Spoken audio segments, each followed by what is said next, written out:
Olá, pessoal. Eu sou Bruna Moraes e você está ouvindo e assistindo ao Prosa em Palco, o podcast oficial do Teatro Municipal Severino Cabral, que hoje está recebendo um artista completo, viu? Inquieto e absolutamente apaixonado pela arte em suas múltiplas formas de expressão, Luiz Alberto Eloy. Seja muito bem-vindo ao Prosa em Palco. Ô, Bruno, é um prazer imenso, né, estar aqui. Agradeço pelo convite e agradeço a todos os telespectadores, ouvintes, ao Matheus aqui também na técnica. E para mim uma honra, uma alegria, né, estar aqui em minha cidade natal. Nasci aqui em Campina Grande, fui criado também em Puxinanã, aqui do lado. E aqui foi onde eu comecei minha carreira, né, aqui no Teatro Municipal Severino Cabral, onde eu comecei a fazer teatro. E o teatro a quem e ao qual eu devo absolutamente tudo da minha vida, né? Assim, que o teatro me trouxe a poesia, a filosofia, que eu sou um amante, um apaixonado pela filosofia. Enfim, e aí o teatro, né, me revelou, aí eu até falo isso um pouco na sinopse do meu livro, né, recém-lançado, que é isso aqui, Pouco de Nada. Eu acabei de lançar esse livro aqui por uma editora de São Paulo, que é a Folhas de Relva, a qual eu sujeitei meu material, né, alguns poemas, e eles quiseram publicar.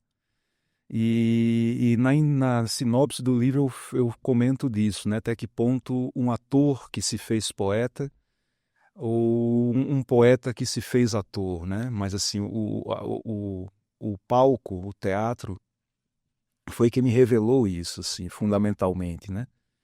E, enfim, eu já vinha antes de começar a fazer teatro, de me tornar ator e tal. Eu trabalhei muito tempo como modelo, aqui desde os 13 anos de idade, né? Então, fazendo publicidade, fazendo fotografia, desfile e tal, né? Aqui em Campinas, João Pessoa, Recife.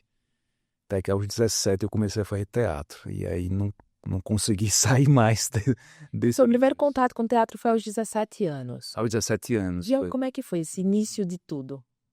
E já aí são 30 anos de É, trajetória é, nesse meio. Como é que é. foi teu início? Então, o início foi o seguinte, assim, eu vinha já fazendo trabalho com publicidade, né, assim, com modelo, fotografia, publicidade, desfiles e tal. E aí, um grande amigo meu, um pouco mais velho, uns quase 15 anos mais velho que eu, natural mesmo, nascido em Puxinanã. Ele já morava em São Paulo, que é um ator, palhaço e produtor cultural, que é Alessandro Azevedo. E Alessandro Azevedo também começou aqui, né, no Teatro Municipal Severino Cabral, com Álvaro Fernandes. Álvaro já esteve aqui conversando com a gente. Pois é, o grande, maravilhoso Álvaro, querido. E o Alessandro Azevedo, morando em São Paulo, tinha acabado de passar pelo Antunes Filho, né, que é lá do CPT, que é o Centro de Pesquisa Teatral, que era dirigido pelo Antunes Filho. E o Alessandro tinha acabado de passar por lá, e aí tinha vindo com uma peça para o Festival de Inverno aqui de Campina Grande, em 96, acho que 96, 97. Como a gente se conhecia de Puxinanã, e ele já sabia que eu estava envolvido nessa coisa da moda, de publicidade, fotografia, e aí ele me chamou para fazer uma oficina dele, que ele estava apresentando uma peça e ia dar uma oficina de teatro, de interpretação para teatro. E aí ele disse, Albertinho, cara, venha fazer, vai te fazer, você vai gostar muito, você já está envolvido já com câmera, com moda, fotografia, você vai, né, você vai ficar muito mais à vontade e tal, acho que vai ser bom para você. Aí eu fiz a oficina e ali eu me encontrei, eu disse, cara, é isso Apaixonou de eu cara. digo, é isso que eu quero fazer para minha vida inteira, né? E aí logo depois, isso foi em agosto 2096, se não me engano. E aí logo depois eu me inscrevi no curso do DART, né? Tinha um curso de interpretação para teatro, lá no DART, no Departamento de Artes da UFPB na época, né? De um tempo Sim, para sim, cá sim. é o O FCG. UFCG. Na época era o UFPB ainda, no Departamento de Artes. Aí eu fiz os 2 anos lá. Aí depois oficinas aqui no Festival do Inverno, né? Sempre a cada ano que tinha o Festival do Inverno eu fazia oficinas. Até que em 2022 2002, desculpa, eu fui morar no Rio, eu tinha ganho uma bolsa para estudar no Tablado, na Escola de Teatro do Tablado, aí onde eu estudei um tempo. Logo depois eu fiz um teste, né, uma audição para uma companhia que estava montando um projeto muito bacana montando Fernando Arrabal, que é um autor espanhol radicado na França, em Paris, que é um autor considerado o grande mestre do teatro do absurdo. E aí, enfim, aí de lá segui, né? Não quis voltar e as coisas foram Caminhando, caminhando por lá. caminhando Não. por lá. Ô, Alberto, então você passou por grandes escolas, Rio de Janeiro, São Paulo, né? Mas qual é o teu estilo enquanto ator? Olha, eu sou um ator que, embora eu me sinta aberto, né, para todos, acho que um ator, eu acho que você tem que se trabalhar numa perspectiva de uma abertura. Eu acho que o artista de forma geral, né? E eu como ator, particularmente, embora eu tenha uma tendência e goste mais de tender mais para os clássicos, para tragédias, sabe, assim, e também para o teatro contemporâneo, pegando os grandes clássicos, sobretudo, né, do teatro contemporâneo, moderno. E aí me interessa mais, sabe assim, pegar esses grandes dramaturgos, Shakespeare, Sófocles, Eurípides, Nelson Rodrigues, sabe assim, é essa galera que eu, embora não tenha feito nenhuma montagem propriamente de uma dessas peças, nem Nelson Rodrigues, nem sei lá, Shakespeare e tal, mas são esses que me interessam, sabe assim, esses que Faz o coraçãozinho bater. faz o coração, o olho brilhar, que te gera aquela inquietação de você verticalizar um mergulho ainda mais profundo, sabe? De ir ali no âmago mesmo do seu ser. Mas aí dentro dessa tua carreira, já são que quase ou mais que 20 peças, tem aquela que, caramba, de tudo que eu já fiz, aquilo ali foi o que mais me tocou. Tem aquele personagem que você Então, tem um carinho especial? tem uma peça que eu morava no Rio na época, isso em 2007, que a gente fez uma montagem de um grupo que eu participei, de uma companhia chamada Epigenia Arte Contemporânea, que existe até hoje, fez 25 anos há pouco tempo. E eu já fazendo parte dessa companhia, que foi a primeira audição, né, teste que eu fiz para uma montagem profissional, foi minha primeira montagem profissional no Rio em 2002. E em 2007 a gente retoma com um projeto que era justamente uma peça que era homenagem à vida e à obra de Ariano Suassuna. Então, como diretor, ele tinha quase se formado em atuação, em interpretação na Unirio, e ele nunca tinha montado nenhum texto do Ariano, nunca tinha participado de nenhuma prática de montagem do texto do Ariano. E queria muito, sabendo que eu era paraibano, daqui de Campina Grande, e sabia que também, por parte de mãe, né, meu avô materno, pai de minha mãe, era primo da avó de Ariano, né? Então é o Então mesmo tem ali um. é o mesmo tronco familiar. Eu nem considero, não, porque é tão distante que eu nem. Mas é o mesmo tronco familiar, Vilar Dantas, né? Isso, inclusive, quando eu tive pessoalmente com o próprio Ariano, um ano após essa peça, que essa peça foi em 2007, então é uma peça que eu atuei, toquei, eu toco um pouco trompete e gaita, Que legal. que eu toquei, atuei e fiz a pesquisa teórica. E quem escreveu a dramaturgia, né, foi o Gustavo Pazzo, que é o diretor da companhia, era o diretor do espetáculo, junto com a Achille Basílio, que também é daqui de Campina Grande. E eu que fiz a ponte dos dois, né, porque a princípio, quando a gente quis fazer esse projeto era para montar, era justamente a comemoração dos 80 anos de vida do Ariano. E aí eu, Gustavo, vamos fazer uma coisa diferente. Vamos montar algo inédito. Mas como assim que todas as peças do Ariano foram montadas já como algo inédito? E não no sentido da gente escrever uma coisa inédita, que é sobre a vida e a obra e a formação desse artista, dessa pessoa Ariano Suassuna. Pô, mas quem vai escrever essa dramaturgia e tal, não sei o quê. E aí, na época, eu entrei em contato com o Braulio Tavares, né, também daqui de Campina Grande. Falei com o Braulio e Braulio não podia, porque ele estava envolvido com um projeto da Globo Filmes, que era a adaptação da Pedra do Reino para a minissérie, né, que era roteiro do Braulio, Luiz Alberto Abreu e Luiz Fernando Carvalho, que dirigiu a minissérie, que ficou linda.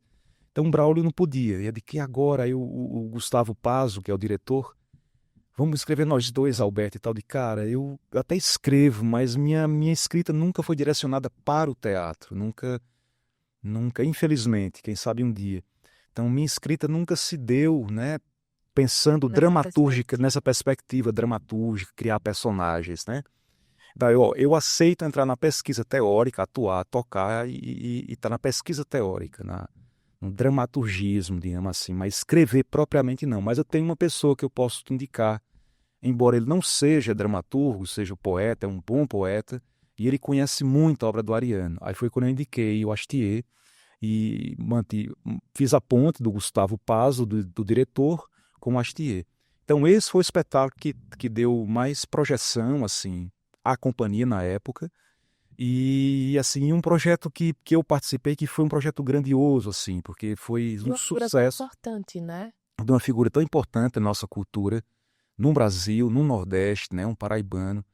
E assim, por ter esse lastro lá longe de sangue que eu quis fazer jus e honrá-lo com muito. E sobretudo por ser uma figura que vem de onde eu venho, né? Ali era um voto de alegria, honra, amor e devoção e gratitude e gratidão perante a minha cultura, perante de onde eu venho.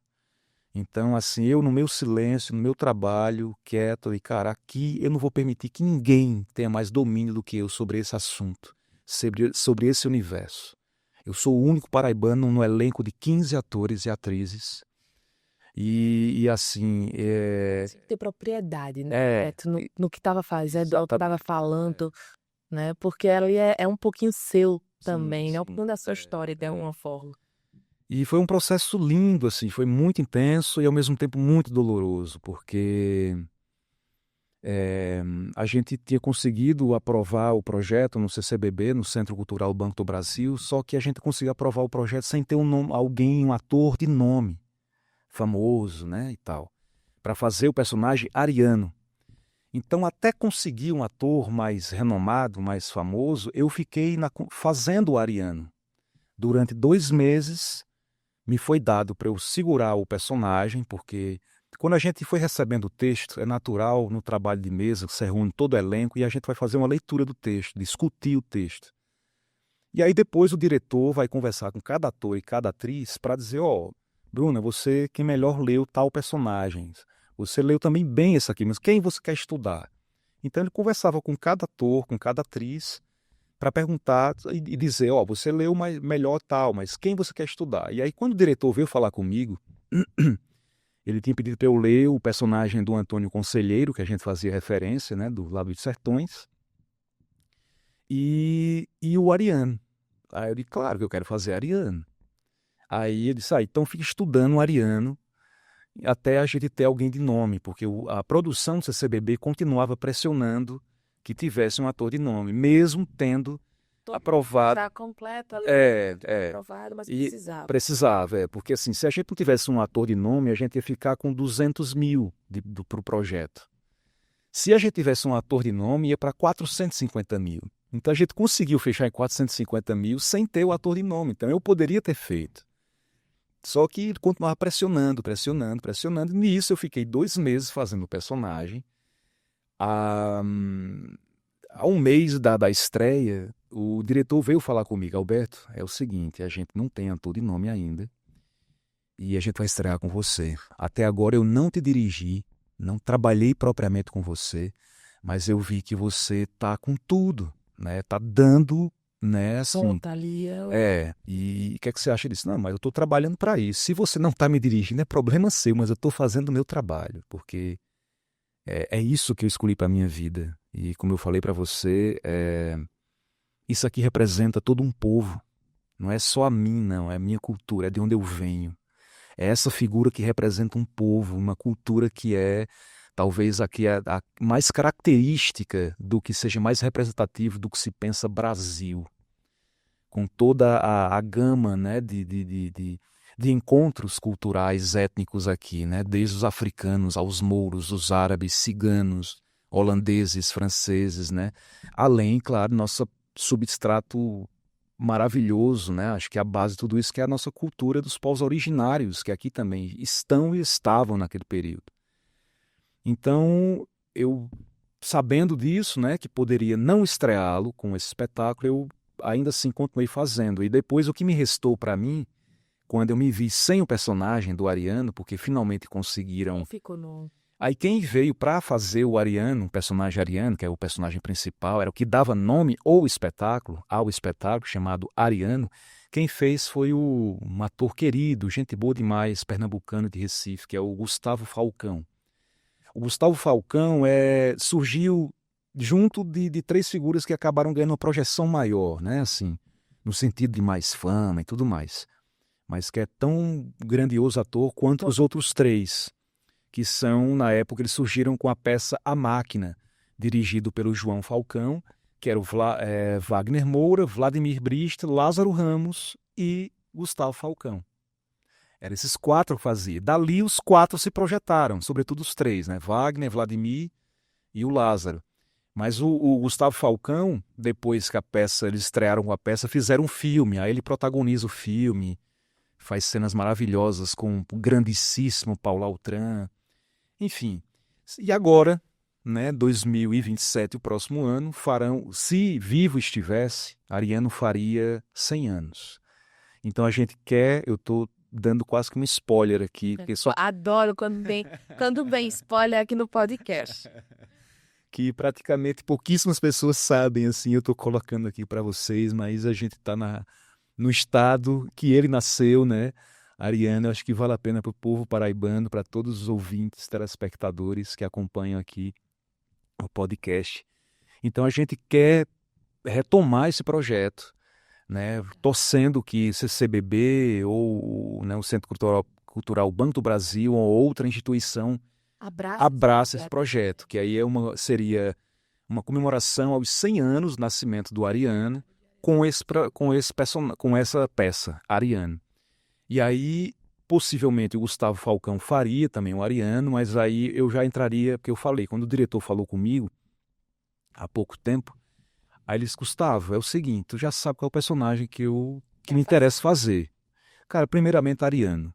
Se não for o Ariano, né, porque eu não sei se o Gustavo Falcão vai topar, quer fazer, tem o Antônio Conselheiro ou o Juiz Corregedor. É um desses três que me interessa, para me colocar numa coisa que é o que tem fervido meu coração, que é me colocar no lugar do desafio, sabe, assim, de... Sair da zona de conforto.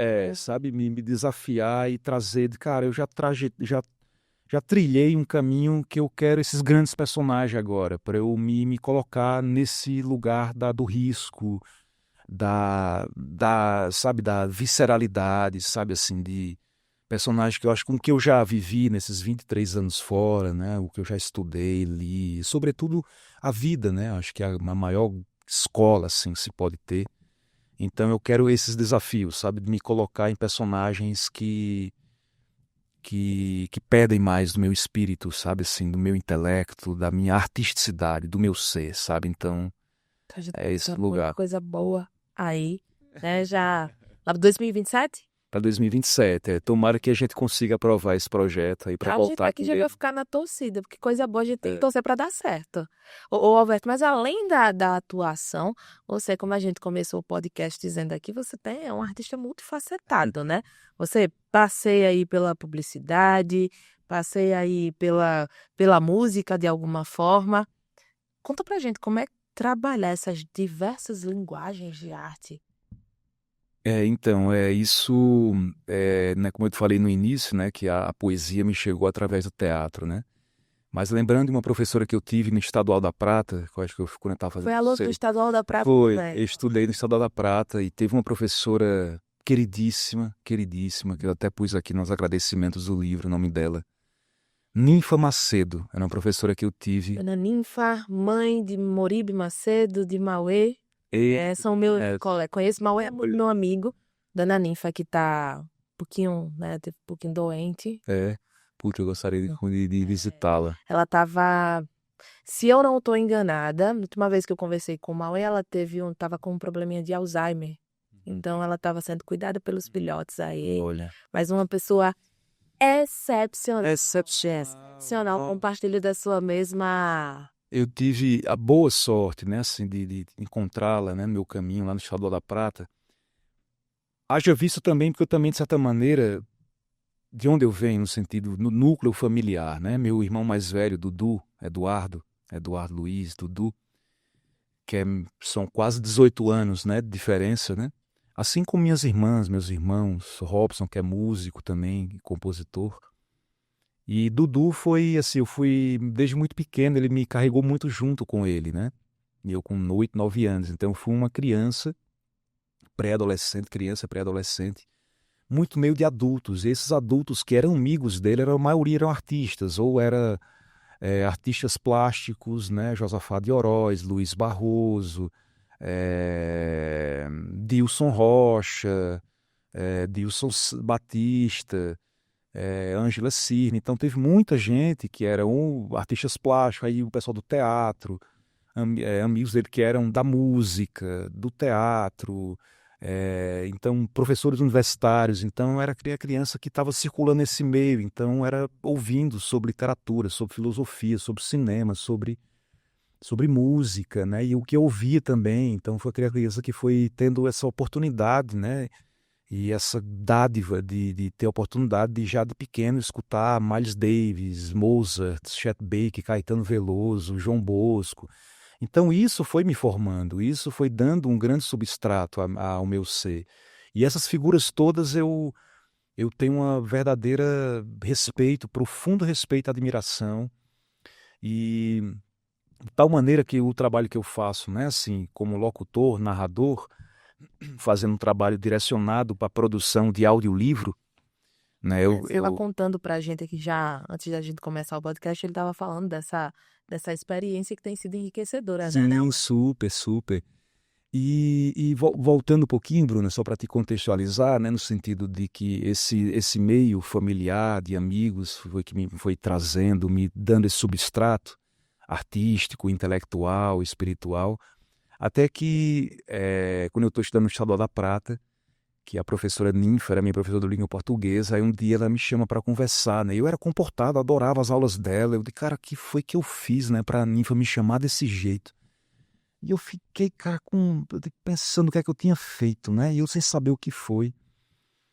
E aí quando foi 2 dias depois, a gente se encontrou, né? Porque no final da aula que ela falou, Alberto, eu quero falar com você. Aí eu digo, oxe, eu fiquei naquela coisa. Aí na próxima aula, no final, Alice, eu deixei você com medo, não foi? Digo, deixou, professora Ninfa, porque eu fiquei pensando o que é que eu fiz. Não, você não fez nada. É o seguinte. Aí ela tirou de uma pasta dela 5 redações minhas e grifadas, alguns trechos grifados. Disse, olha, tá vendo isso aqui? Aí ela disse, primeiro, vocês gostam de poesia? Eu digo, eu tô aprendendo a gostar agora, eu tô começando a ler mais poesia agora e tal. Eu devia ter ali 16, 17 anos. E é o seguinte, leia poesia, escreva poesia. Eu tô com essas redações aqui, grifada como você está vendo aqui, porque eu quero que você desenvolva um poema a partir do que está grifado aqui. Tem a liberdade de você acrescentar, tirar e tudo, mas escreva isso aqui. Aí ela era 5 redações, cada uma delas grifada trechos, né? Que dali foi quando eu escrevi meu primeiro poema, que eu até nem sei se eu tenho ainda hoje. Talvez esteja na casa dos meus pais em Puxinanã, em algum lugar lá entre cadernos antigos. E aí foi dali. Ela disse. Aí quando ela ao terminar, antes mesmo de eu escrever o poema, entregar para ela a partir do que ela tinha me apontado das redações, disse: Você sabe que você é poeta? Eu digo: Não, Nifa, não sei não. Eu sei que eu tô aprendendo, sou um aprendiz de ator, um aprendiz de ator. Eu comecei a fazer teatro há pouco tempo e tal, mas eu já faço publicidade há muito tempo. Esse cara, você é ator, você é poeta também. Leia, estude e direcione seu olhar para a poesia, porque vai lhe acrescentar também para você como ator. É bom quando a gente tem alguém que chega para nós É, e lhe dá aquele caminho, é, né? E ali foi fundamental. Desde então, nunca parei de ler poesia, nunca parei de trazer sempre a poesia comigo, sabe? Para onde eu for, seja no teatro, seja na música. Então, dali eu nunca parei meio de escrever, né? Sempre fui um leitor, assim. Como eu não terminei minhas faculdades, então me tornei um autodidata, um errante. Eu me obriguei, de certa maneira, a estudar e ler mais do que se eu estivesse dentro da academia. E aí, quando é que surge a ideia de fazer pouco de nada? E por que pouco de nada?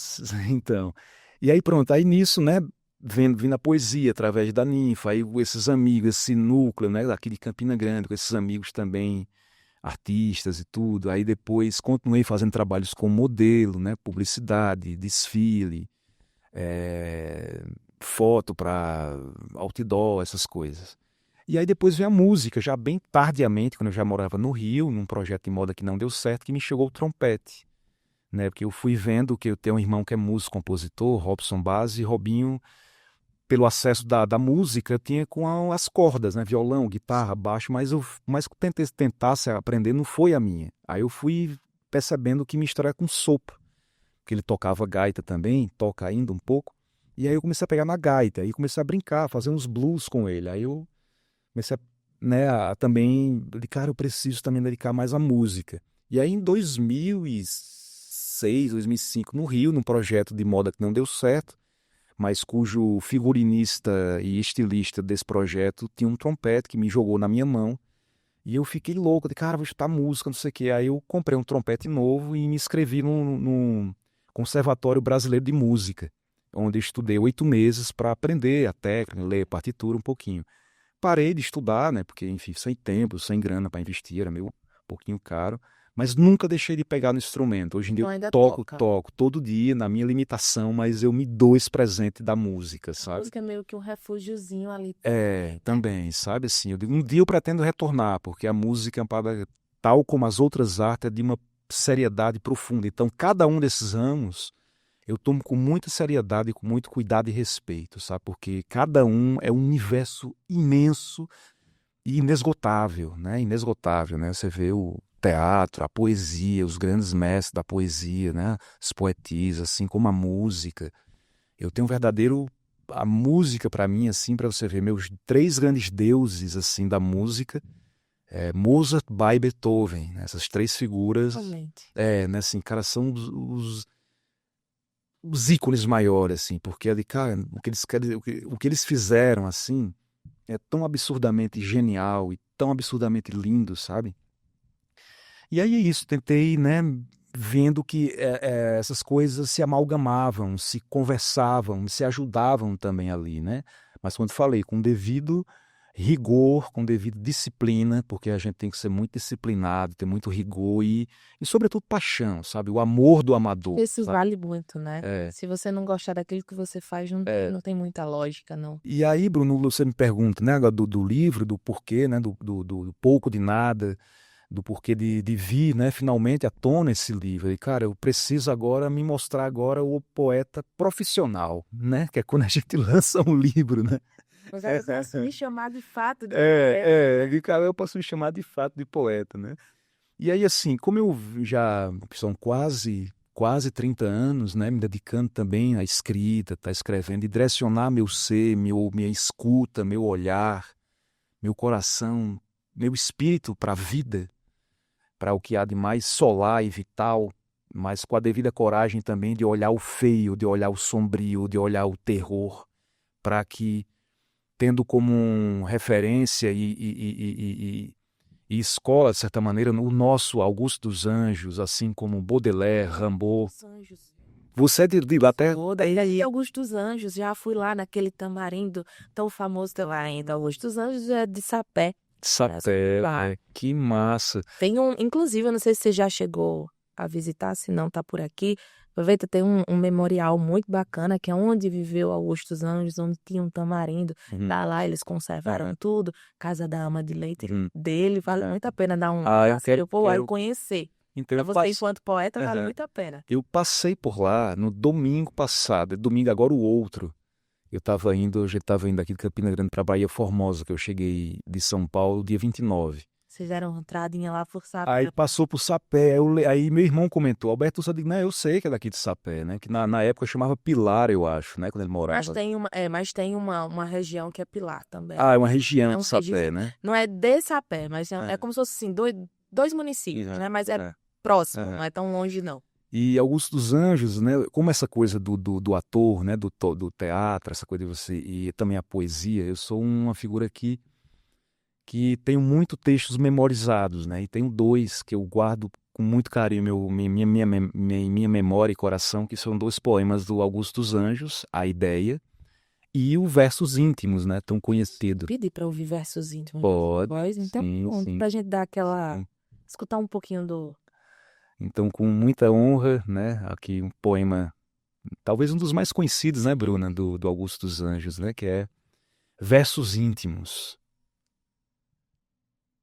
que ele diz o seguinte: Vês, ninguém assistiu ao formidável enterro de tua última quimera. Somente a ingratidão, esta pantera, foi tua companheira inseparável. Acostuma-te à lama que te espera. O homem que nesta terra miserável mora entre feras, sente inevitável necessidade de também ser fera. Toma um fósforo, acende teu cigarro. O beijo, amigo, é a véspera do escarro. A mão que afaga é a mesma que apedreja. Se ainda alguém causa pena à tua chaga, apedreja essa mão vil que te afaga, escarra nessa boca que te beija. Lindo demais. Augusto dos Anjos. Augusto dos Anjos. Você se arrepiou que eu vi isso, se arrepiou aqui do mesmo jeito, porque assim... É que eu esqueci algum verso? Não, né? Foi todinho. Foi todinho certo. Porque assim, se a gente parar pra pensar, por mais, entre aspas, antigo, é atual. Atualíssimo, demais, é impressionante. E Augusto dos Anjos falava lá atrás, praticamente o que a gente... Imagina. Hoje ele era melancólico, né? Ele tinha toda essa perspectiva mais melancólica, mas é muito forte. A escrita de Augusto dos Anjos é muito forte. Lindo demais. Mas vá me contando aí como é que sai esse livro. E aí, nessa história, né, de escrever, de estar guardando ali na gaveta, e aí você mostra para um amigo, para uma amiga, e aí diz, pô, Alberto, está na hora de publicar, cara, tem que vir à tona, não fique só restrito ao nosso grupo, pra gente é um prazer, como amigo, como amiga sua, né, conhecer tua poética e tudo, mas, cara, tu não pensa em publicar, não? Aí nisso eu comecei a querer cavucar isso, né? E aí eu, de fato, comecei a organizar e tentar publicar, tentar buscar editoras há uns 8 anos atrás, assim, mais ou menos 2016, por aí, que eu comecei a organizar. De cara, vou organizar aqui os textos, mais ou menos com um apanhado geral da minha escrita, né, com os vários estilos que eu escrevo, desde o soneto ao verso livre. E as temáticas que me atravessam, né, as coisas com as quais me tocam, e as temáticas e tudo. Aí eu comecei a organizar e fui tentar algumas editoras. E uma editora que logo de cara assim, quis publicar, mas assim, eu tinha que pagar a publicação, mas eu fiquei alegre porque eu era um total desconhecido, né, como ator, como poeta. Né, um cara estava de fora, né, isso no Rio ainda. Paraibano, no Rio, trabalhando em livraria e tal. E aí eu fiz uma seleção de 40 poemas e mandei para o editor da Sete Letras. É uma editora muito legal do Rio, que é do Jorge Viveiros de Castro. E o Jorge leu e quis publicar. Disse, cara, eu gostei de tua poeta, gostei de tua poesia. E a gente publica. E aí me deu as condições, né? Publicar. Tinha que estar pagando ali os 200 ou 300 exemplares, né? A tiragem seria em torno disso, com os valores. E naquela época não tinha. Tinha o dinheiro, mas não era prioridade. Então eu disse, cara, agora não vou conseguir fazer isso agora. E aí tentei outras editoras, mas a mesma coisa, né? Assim, sempre essa perspectiva de pagar ali o custeio da produção, da edição do livro. Enfim, aí acabou que tentei umas 4, 5 editoras, as 5 quiseram publicar, mas com isso, né? Editoras até menores. A maior delas foi a Sete Letras. E aí, o ano passado, né, já morando em São Paulo, né? Estou em São Paulo há quase 13 anos. E o ano passado, no finalzinho do ano, eu passei a ter uns encontros com uma amiga, que é uma grande atriz carioca, mora em São Paulo, que é a Luciana Borg. Luciana, atriz e é poetisa também, ótima poetisa. E Luciana me convidou para a gente tentar desenvolver algum trabalho junto, em que reunisse a nossa poesia, mas que também trouxesse o teatro e a música. Então, a gente começou para se encontrar, tomar café e ler nossos textos e pensar alguma concepção dramatúrgica sobre algo que a gente pudesse misturar ali, tá numa coisa entre performance, teatro, música, poesia, sabe? E aí nisso, isso me instigou novamente, né? Alberto, vamos publicar, bicho, eu quero publicar o meu, acho que pode tentar isso junto. E aí nisso, no lugar que eu trabalho, fazendo esse trabalho de narração, de locução, que é lá no Condor Cultural, lá em São Paulo, a editora aluga um estúdio onde eu vou gravar todos os dias narrando esses livros, né? E aí a produtora de lá desse espaço me indicou para um artista lá, que é na verdade uma psicanalista, que atende lá nesse espaço, né? E ela tem o trabalho psicanalítico dela, de psicanálise com povos originários, né? Com povos indígenas. A Silvia Nogueira, que também é escritora. E aí a Sil veio conversar comigo para me convidar para um projeto, que era um PROAC, que eles inscreveram um PROAC, que era a produção de um livro dessa liderança indígena, Cariri Chocó, que é aqui na divisa de Alagoas com Sergipe. E aí a gente escreveu, eu entrei para a equipe do projeto, escrevemos o projeto para o PROAC, foi aprovado. Então o livro está agora começando a ser produzido, né, escrito. É a história do Auaçuri e do povo dele, né, da etnia dele, Cariri Chocó e uma outra que é muito ligado a eles lá também, nessa divisa Alagoas-Sergipe. E aí, nessa história, né, para fazer esse trabalho de narração, de locução, né, desse audiolivro, a gente conversando sobre, né, filosofia, literatura, não sei o quê, e ela, pô, eu sei que você escreve também e tal, que ela... E aí, cara, mas tu já publicou, vai publicar e tal? Eu digo, não, eu publiquei só no jornal União, no final de 2019, no suplemento literário, né, no Correio das Artes. E em jornais, na época, quando eu morava no Rio, de jornais da Letras, lá na UFRJ e na UERJ. Não, Beto, mas eu tô falando de livro, não é esses lugares, revista culta, não sei o que é legal, mas livro. Eu digo, não, então, há 8 anos atrás eu tentei, mas parei o projeto. Eu digo, cara, aí eu perguntei, tu conheces alguém? Até que ela me passou o contato de 2 amigos dela, editores, e um deles é o Alexandre Stout, que é escritor, jornalista, e o editor da Folhas de Relva, que é a editora que publicou o meu Pouco de Nada, que é o nome do meu livro. E o Pouco de Nada me é inspirado nos escritores brasileiros que eu mais amo, que é João Guimarães Rosa. João Guimarães Rosa que, nossa, quando eu li Grande Sertão Veredas, Sagarana, Tutameia, eu fiquei tão absolutamente apaixonado por ele e me sentindo ele tão irmão nosso, né, embora ele seja mineiro, né, e até aquela linda frase dele, né, que é o sertão é o mundo, né? E aí eu fiquei tão louco assim. Aí quando eu li um dos últimos livros, que é o último livro do Guimarães Rosa, que é o Tutameia, que é um livro belíssimo. Ali são romances em germen, são micro-romances em miniatura ali em 2, 3 páginas, coisa mais linda do mundo. E nos prólogos e epílogos do livro, o Rosa vai explicar dessa palavra, o que é tutameia. E ele diz que tutameia é ninharia, são minudências, são coisas poucas, são coisas desimportantes, né, como diz Manuel de Barros. E pensando nisso, de cara, mas aqui de tutameia, que seria essa ninharia, não tem nada. Aqui tem um mundo gigantesco aqui, né? Do que ele traz na obra dele, né? Especificamente nessa que é a palavra do livro, Tutameia. Então, um pouco de nada vem daí, vem inspirado em Rosa, né? Porque eu havia pensado, quando eu sujeitei esses mesmos 40 poemas, né, de 8 anos atrás, né, que eu sujeitei para 7 letras, quando eu mandei para o Alexandre Stout, da Folhas de Relva, Os mesmos poemas. que são os mesmos, só que para o livro agora eu mudei. Eu tirei vários poemas, acrescentei coisas mais recentes. Sim. Alguns que estavam no projeto primeiro, né, de 8 anos atrás, estão aqui, mas passaram por novamente, uma revisão minha, um novo olhar, né? Cara, de 8 anos atrás, mudou, tem outra visão, amadurece, né? Então, Então você vai ali detidamente, né, passar de novo seu crivo ali, sensível, crítico. tem algum que você traria aí pra gente? Tem sim, claro.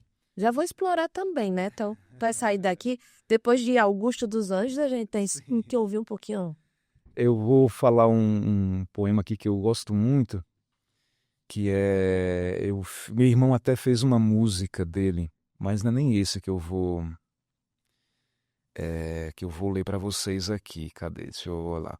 Enfim, aí nessa história né, de organizar, né, assim, eu me inspirei muito Guimarães? no Guimarães, né, como título do livro, né, assim, porque eu gostava muito dessa ideia de tutameia, né, assim, de ninharia, coisas poucas, porque quando eu sujeitei, né, para o Alexandre Stout, da editora que publicou, eu tinha sugerido 4 títulos para ele, e ele quis justamente o primeiro, que ia ser de 8 anos atrás, né, que eu disse, cara, eu gosto demais de pouco de nada.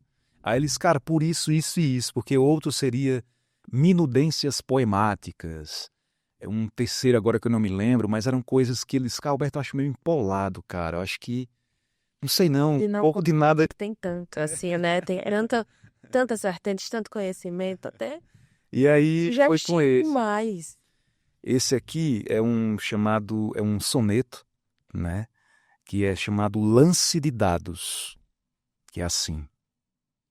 Um firme e lúcido lance de dados ofertou-se ao tabuleiro do querer, tal como sóis e sonhos encadeados pelos laços sutis do pleno ser. Cada lance enseja um farol de sol, e cada raio reluz livre o pensamento, cujo movimento dança ao arrebol sobre o tempo e seu crasso tormento. Mas, se em cada dado lançado há vários lados, acasos e valores, assim também é o rol do traçado, que há de mostrar lumes despertadores, tal como a potência do riso em devir se amplia inteiro no maior existir. Que lindo. Ah, É isso e aqui. para você que está chegando agora no Prosa em Palco, já chegando assim, viu? Com esse soneto maravilhoso, a gente está conhecendo um pouquinho mais do Alberto Eloy, ele que é um artista de muitas vertentes, mas em sua maior essência, ator e poeta, né? É. Ator e poeta, posso dizer esses dois assim em sua maior essência, né? Sim. Né, Alberto? Uhum. Lindo demais, lance de dados. Como é que o pessoal vai poder encontrar teu livro? Você já fez o lançamento, vai ser lançado, como é que é? Me Então, a gente fez o lançamento dele lá em São Paulo, dia 28 de abril, num bar no Jardim chamado Bar Balcão. E teremos o lançamento agora na próxima sexta, agora, dia 13 de junho, aqui em Campina Grande, no Sarau das Humanidades, lá na UFCG. No Sarau das Humanidades, lá no Centro de Humanidades, em frente ao DART, a partir das 6 horas. Estarei lá lançando meu livro, terei alguns exemplares.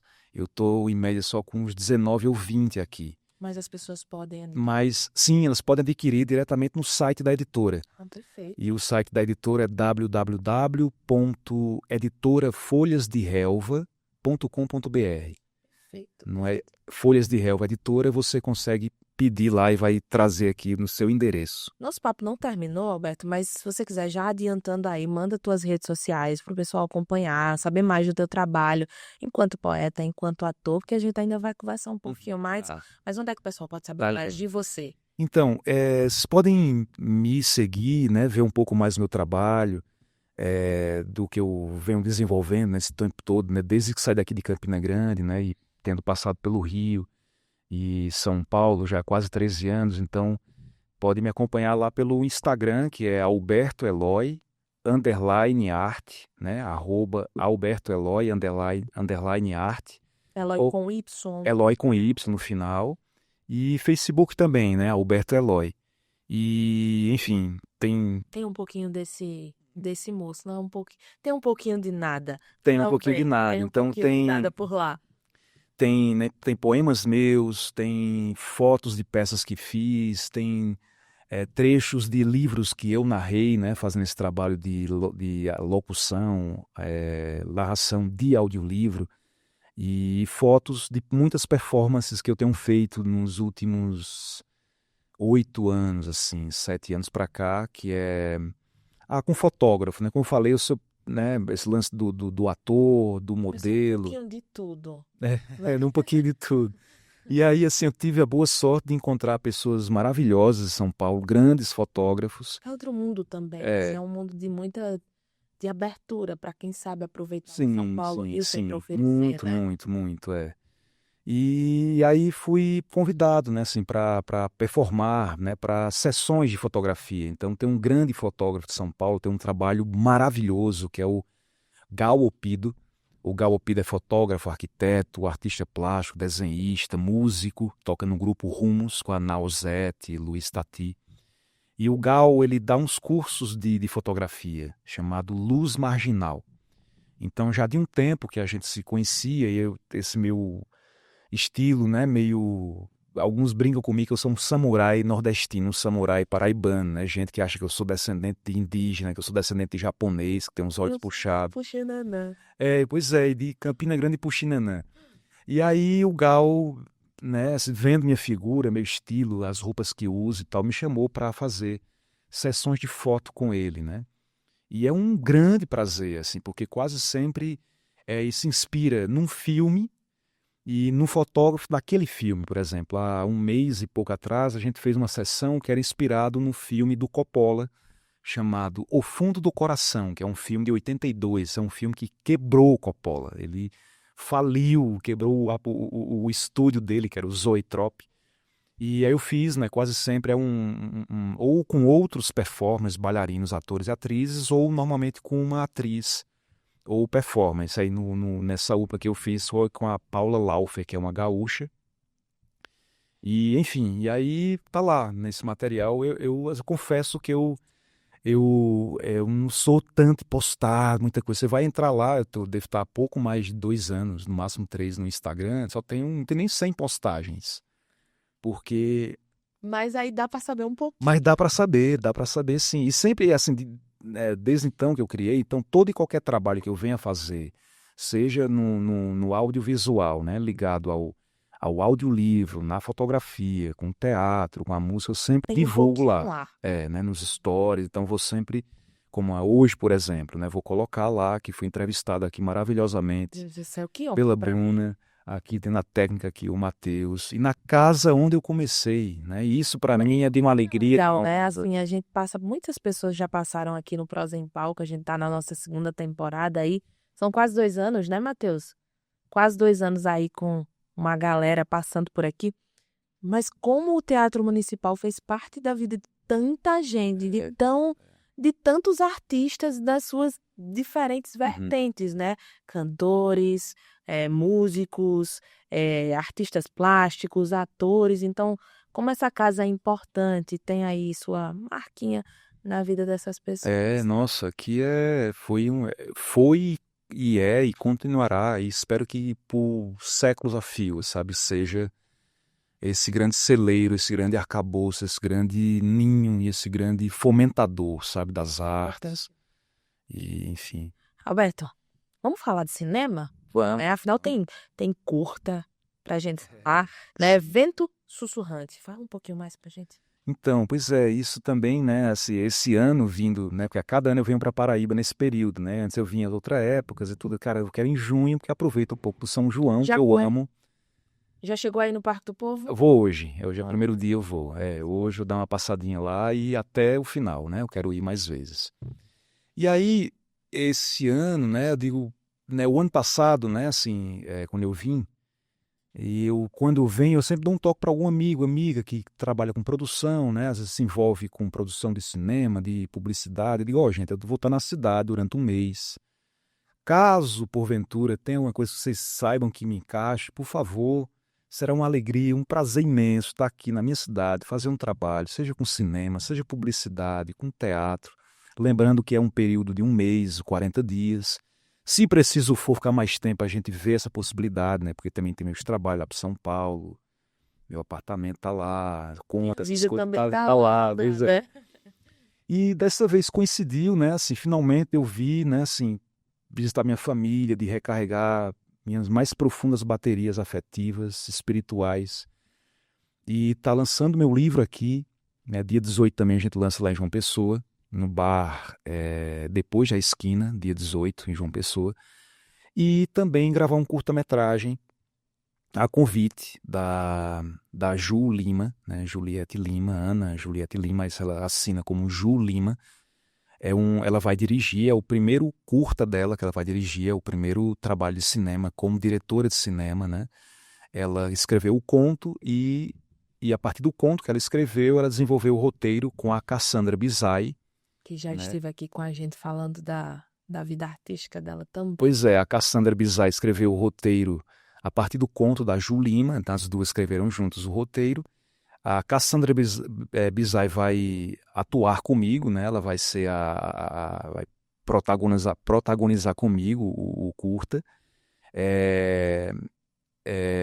Terá também o Wellington Medeiros, também terá no elenco, será a figura que vai levar, né, como se fosse um chofer, a personagem da Cassandra Bizai, que é Alexandrita, até esse hotel onde trabalha esse vampiro. Então é um universo inspirado nesse gênero, né, do vampiro, do universo vampiresco.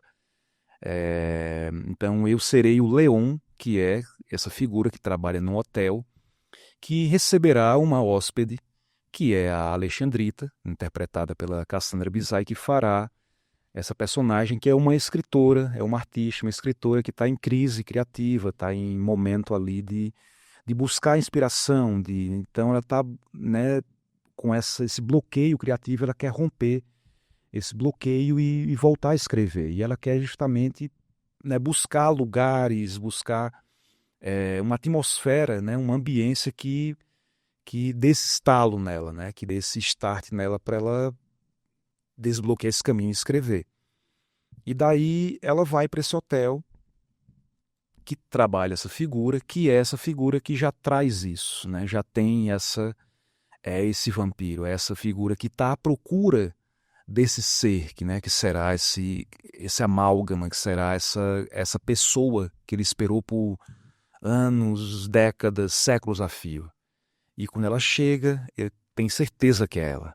E ali ele vai tentar conquistá-la e tentar dar essa mordida fatal para que ela saia do reino do humano demasiado humano e alcance o sem tempo da eternidade, né?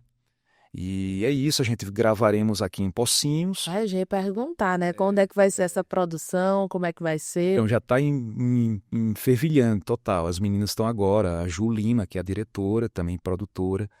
Teremos também o apoio, né, da produtora cultural, do Ipuarana Cultural, do Hipólito Lucena. Hipólito, trabalhei muito tempo com o Hipólito. Meu começo da minha vida foi com o Hipólito. A gente chegou a gravar um curta-metragem de Silvio Toledo, não sei se você conhece o Silvio. Sim. Mas aí a gente foi gravar um curta-metragem falando sobre Comadre Florzinha, mas um romance, né? A gente gravou lá em Bananeiras, muito legal. Que massa. Pois é, o Hipólito Lucena e a equipe que trabalha com ele, né, no Ipuarana Cultural, que farão a produção, dará todo o apoio para a gente. Teremos também o Diego Pontes, que também estará também na assistência e direção com a Ju. E mais uma galera também na equipe, né? Assim, sei que aí isso a gente vai. Que bacana, vem pra cá passar um mês, você tá aí com o maior São João do mundo, fervilhando pra aproveitar, mas aí chega um curta pra... Pois é, eu assim, de cara, que maravilha. Ela me convidou, né? Eu fiquei tão alegre, tão contente, sabe?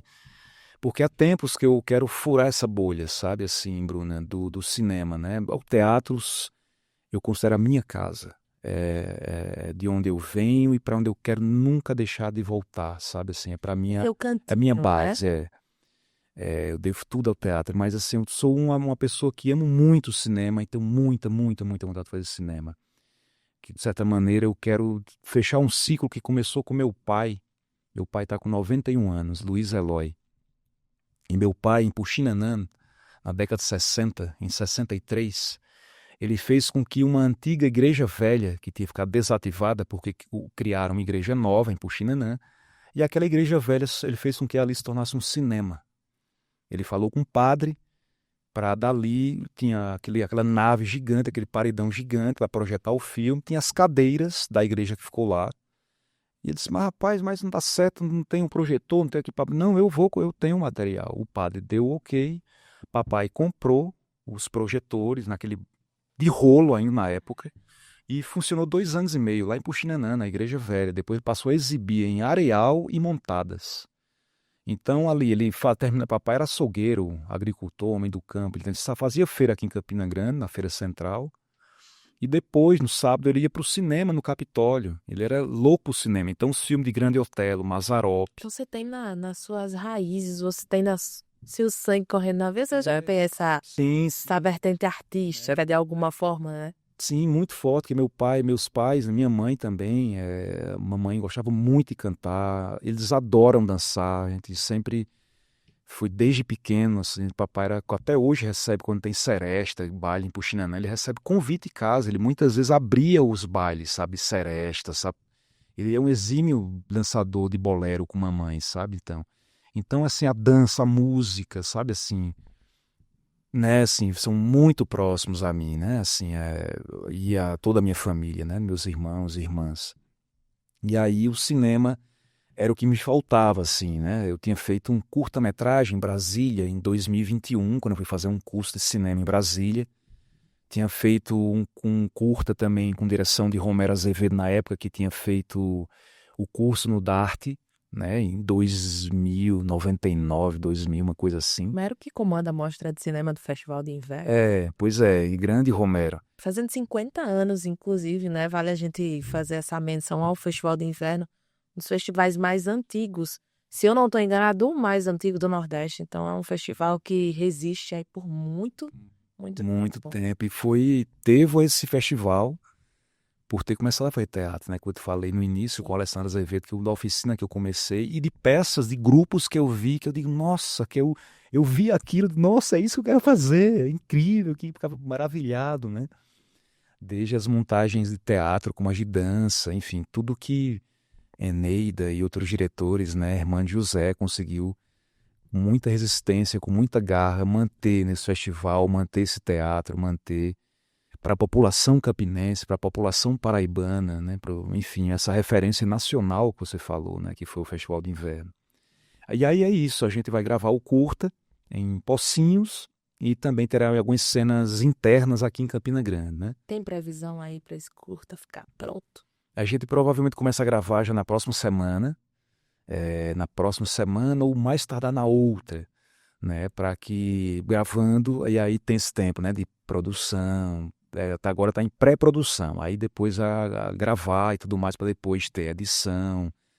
Então acredito que a gente está agora quase metade de junho, sei lá, os processos de cinema, né? Como diz Fernanda Montenegro, é sempre demorado, né? A arte da espera, né? Não só para ator ou atriz que está ali esperando o momento de fazer a cena, como também Para o para o público, para o público, telespectador. para o produtor que quer ver o filme pronto, e aí demora tempo. Então, mas acredito que no final de julho, início de agosto, eu acredito que já deve estar pronto. Pelo menos com alguma coisa já É, sabe. é. Roberto, tu é um cara que é ator, poeta, músico, enfim.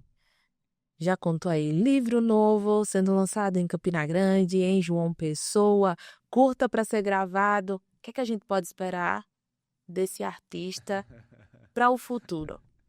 Olha, eu só espero que a cada vez que eu venha, né, assim, eu gostaria muito, eu quero muito, Bruna, poder cada vez mais que aconteça isso aqui no meu estado, aqui na minha cidade natal, assim como, né, no meu estado, seja Campina Grande, que é meu estado natal, Puxinanã, assim como João Pessoa, no sertão, onde for, no Nordeste, que é esse povo tão maravilhoso que a gente tem, sabe, assim, que a cada vez eu me sinto mais orgulhoso, sabe, assim. E assim, puta, se eu puder, tá, tem um projeto, você vai, Alberto, tem um projeto para gravar um filme aqui, um longa, cara, ficar 3 meses. É isso que eu quero, porque eu tô mais próximo dos meus pais, meus irmãos, minhas irmãs, meus amigos. Entende? Assim, meus pais já são idosos, minha mãe tá com 85, né? Isaura Barros Dantas. Meu pai tá com 91. Então, eu quero estar mais próximo deles, né? Para dar agora meu amor de filho, né? E como uma forma de eu retribuir o que eles me deram, né?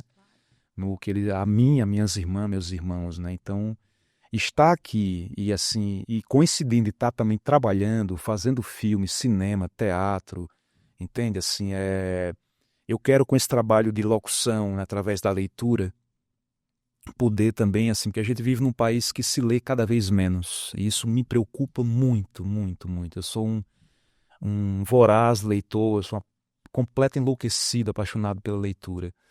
E assim, eu quero muito, em detrimento da leitura, está se criando cada vez mais um número maior de ouvintes de podcasts, o que é muito bom, assim como ouvintes de audiolivros, da alta literatura, da filosofia. Só que eu sempre faço uma ressalva. Um livro, quando se lê, ele requer total imersão no ser dele, né? Você é concentração, silêncio.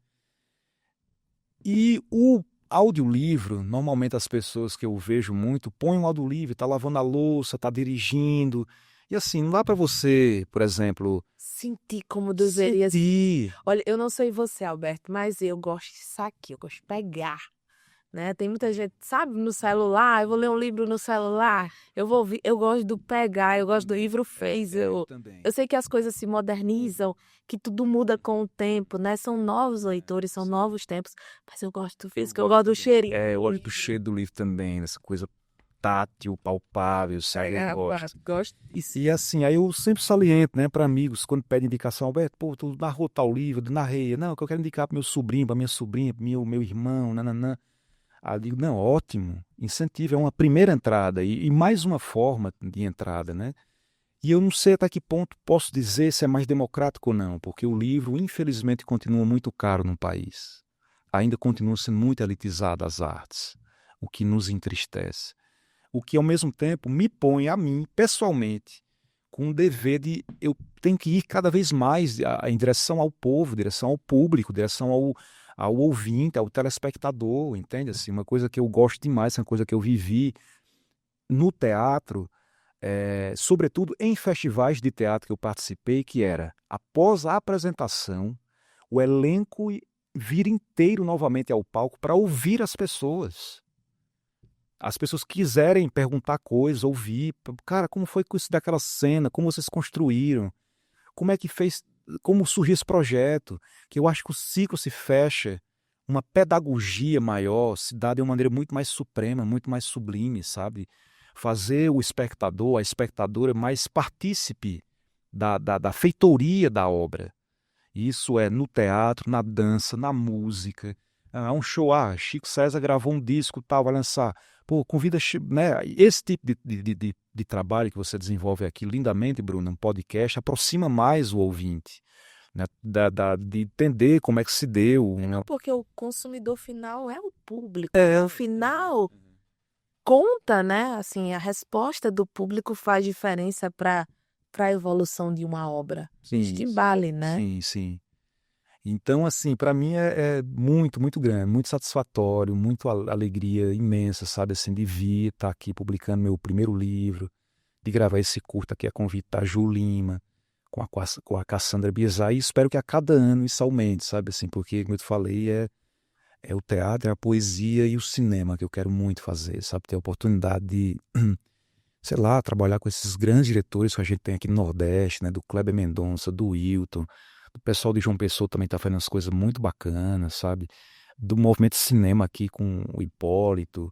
Enfim, ele está cada vez mais inserido nisso, né? Assim, pô, eu sou natural daqui, né? Assim, Eu quero estar nas minhas raízes, eu quero ter a oportunidade perto da minha gente. Né? Alberto, o podcast vai estar sempre aberto para você. Muito obrigada pela tua participação. Obrigada por esse papo tão bacana. Sinta-se sempre convidado quando você vier por Campina Grande para a gente falar depois de como é que foram as gravações de Vento Sussurrante, né? O que é que a gente vai trazer de novidade, e aí um outro livro, quem sabe, sim. né? Então, eu já estou começando já começar a organizar Já para o vai próximo ano. procurando o próximo livro aí para a gente ter a oportunidade de ter um pouquinho mais desse nada que você fala junto com a gente. Que bom. Obrigada pela tua participação. Obrigado a você, Bruna, pelo convite. Obrigado aqui ao Matheus, aqui na técnica. Mais uma vez, obrigado aqui ao Teatro Municipal, essa casa que eu devo tanto, que é onde eu praticamente cresci, onde eu comecei minha carreira. E, enfim, a Eneida, a Hermano, todos que passaram e trabalham aqui, do funcionário desde a portaria ao zelador, esses todos, né, do técnico de luz, esses todos é o que faz manter vivo essa casa, esse teatro. Então, mais uma vez, Bruna, muito obrigado. Eu que agradeço, um papo maravilhoso como esse. E para você de casa, muito obrigada pela audiência, pelo carinho de sempre. Próxima sexta, a gente se encontra em mais um episódio do Prosa em Palco. Quer saber mais? Quer ficar por dentro de tudo? Acesse aí @_ TM Estúdio C lá no Instagram, que você vai acompanhando todos os episódios que saem por aqui. Toda sexta, às 7 da noite. Eu te espero no Prosa em Palco. Até o próximo episódio. Tchau, tchau.